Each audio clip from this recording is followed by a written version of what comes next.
Today we're going to do a side-by-side look at Halloween and the Halloween remake by Rob Zombie. Now, I'm one of the people who watched this one first before this one, and I actually really liked this one for what it was. The second one, we're gonna need to dedicate our own video to that. The second one's, I have a lot to say about Rob Zombie's Halloween 2. But at least with Halloween 1, I can compare the two without going into a rant files version. So this one's going to go into film files, because I'm actually not going to rant about them. This is just looking at the two versions, seeing how each one interpreted the characters, and maybe which one did it better, which one did it worse, whatever. This one came out in the 70s, the late 70s, and people often call it the father of slasher films. And in a lot of ways, you might say it is. There's some films I would say that it might be actual slashers that were made in like the 60s and stuff. I've seen some really good stuff there.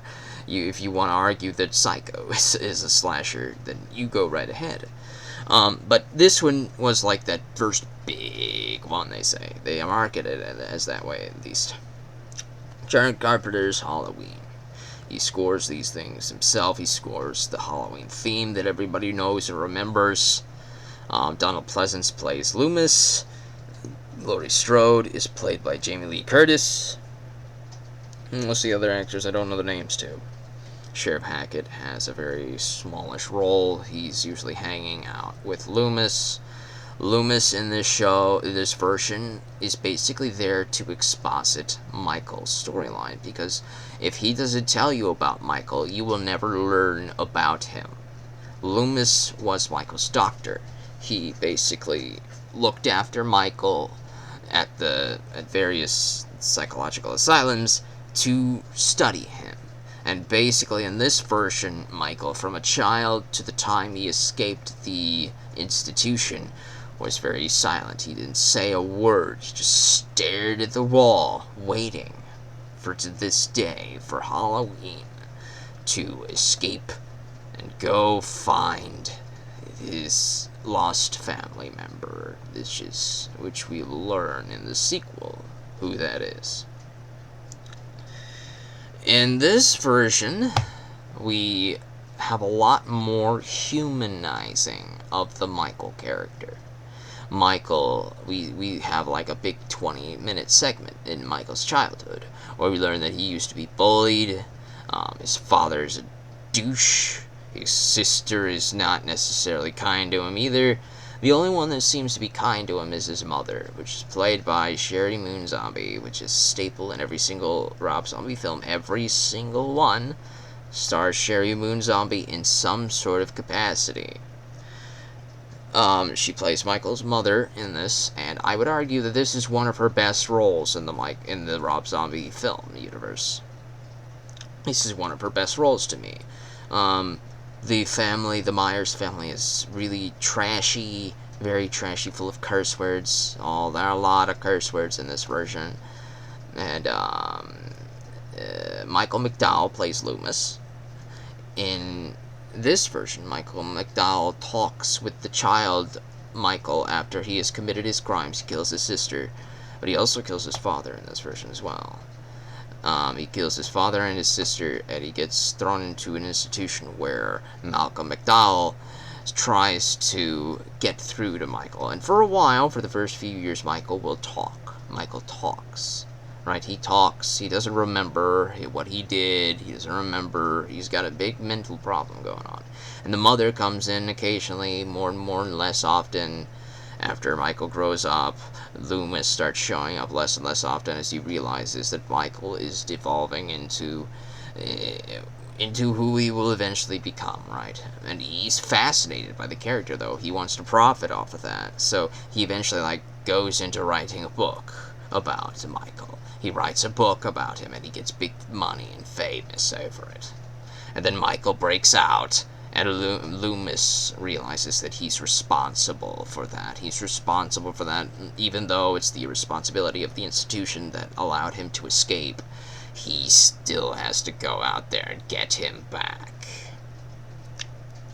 In this version, Scout Taylor Compton plays the role of Laurie Strode, and in this version I'd argue that it's fine. It's very gory. This version is very, very gory compared to this one, which isn't that gory at all. Most of the kills are very tame. You just stab once or stab twice with some of that music playing, and then the body falls dead. You don't linger on any gore shots. You don't linger on too much of the gore that you would later see in sequels. And this one is very tame. And in this one, it's very bloody, very graphic. Rob Zombie does great work with the graphic blood, violence, and guts, and the grindhouse, gritty feel to the films. So if there's one thing that you could say that Rob Zombie excels at, it would be that department. And I would also say that this version is very close to the original in so many ways. He makes just enough changes, though, as to make the characters interesting. Brad Dourif plays Sheriff Hackett, and he's very excellent in this. In fact, I like him more in this version than I do in this version. I don't even know who plays him in this version, but he's just very basic in this version. Sheriff Hackett's daughter survives at the end of this version when she dies in this one. What else? What other differences? Michael still comes after Laurie. Laurie doesn't know why, but it's really nice. It's decent rendition. The two main standouts, though, are young Michael, his storyline behind that, and Loomis. Three standouts, and Brad Dourif. So, Brad Dourif, Malcolm McDowell, and the whole Michael's story, his history, his story, going through and turning him into the serial killer, pure evil that he becomes. So I liked fleshing him out like that. In this version, Michael feels like a supernatural plot device. He's just the plot device that broke out of an institution and is hunting down, killing people left and right. But he seems to have a certain order to it because he's just killing everybody that lived in the Myers house in his old home, right? So that's what that's going on about. Laurie Strode is badgered by Michael after trying to save her friends who are hanging out in Sheriff Hackett's home. There's a bunch of stuff going on there. There's just a bunch of killing. I don't know if there's a direction to it. The sequel has more of a direction. It gives Michael's motive a little bit more strength. And this one is a little bit less of a direction. He has less motive because Laurie isn't revealed to be his sister yet. That's in this sequel that it's revealed to be that she's revealed to be his long-lost sister. So in this version, he's just killing willy-nilly. And Loomis shows up to exposit Michael's story, mostly to Sheriff Hackett. He explains who Michael is, that he's pure evil, that this man is the incarnation of evil, that he had been his doctor for 15 years. He'd been watching over the boy turning into a man, and he was fascinated by him psychologically and all that stuff, but he realized that when he looked into Michael's eyes, he saw nothing there but the face of evil. So Michael is basically a walking plot device in this version. And it's really nice. Both of them are very nice films. And they both are strong in different areas. This one humanizes Michael, but still keeps him intact as the killer that we know and love. This one birthed the genre that we know and love. This one birthed the franchise that we know and sometimes love and sometimes hates, depending upon which sequel it is. But overall, there's not too much you can really say. They're both very watchable. They're different in a lot of ways. This one was made in the 2000s. It's got more modern equipment in terms of camera and all that stuff. It looks fresher.